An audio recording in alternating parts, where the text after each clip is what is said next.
ஆதவ அர்ஜுனா கூட பார்த்தீங்கன்னா தான் வெளியிட்ட கருத்து வந்து தவறுன்னு தெரிஞ்சதுனால தானே டெலீட் பண்ணார். ஆதவ அர்ஜுனா சொல்லக்கூடிய கருத்து என்னன்னு கேட்டிங்கன்னா, நேபாள் மாதிரி, பங்களாதேஷ் மாதிரி, ஸ்ரீலங்கா மாதிரி இங்கே வந்து புரட்சி ஏற்பட்ட மாதிரி வந்து தமிழ்நாட்டிலையும் புரட்சி ஏற்படும்னு சொல்கிறாரு.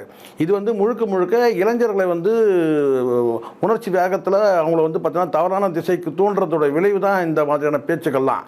எதுக்கு எதை சொல்கிறது சார்? இது முழுக்க முழுக்க மக்கள் வந்து கொல்லப்பட்டிருக்கிறாங்க.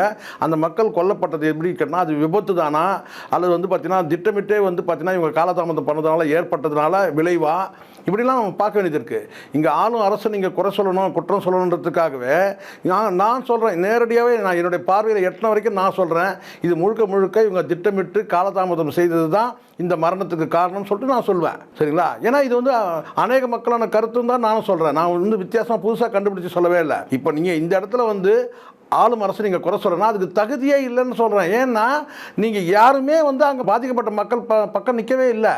எல்லாம் ஓடி ஒளிஞ்சிட்டீங்க. குற்றம் செய்தவன் தான் ஓடி ஒளிவான். விஜய் வந்து ஓடி ஒளிஞ்சிட்டு அவர் வந்து பார்த்தீங்கன்னா வந்து முன்ஜாமீன் கேட்குறாரு. ஏன் கைது செய்தால் என்ன ஆகிடும்? நீங்களே சரண்டர் ஆகிடுங்க போயிட்டு. ஆமாங்க, நீங்கள் என்ன போலீஸ் தேர்ததாக சொல்கிறாங்க, நான் சரண்டர் ஆகணும்னு சொல்லி சரண்டர் ஆகுங்க. ஏன் போகிறீங்க? அப்போது இந்த இடத்துல ஏதோ ஒரு வகையில் வந்து நீங்கள் வந்துட்டுனாக்கா நீங்கள் முன்ஜாமீன் அப்ளை பண்ணுறது கூட உங்களுடைய உரிமையாக இருக்கலாம் சார். ஆனால் பாதிக்கப்பட்ட மக்கள் பக்கத்தில் இருக்கணும்ல.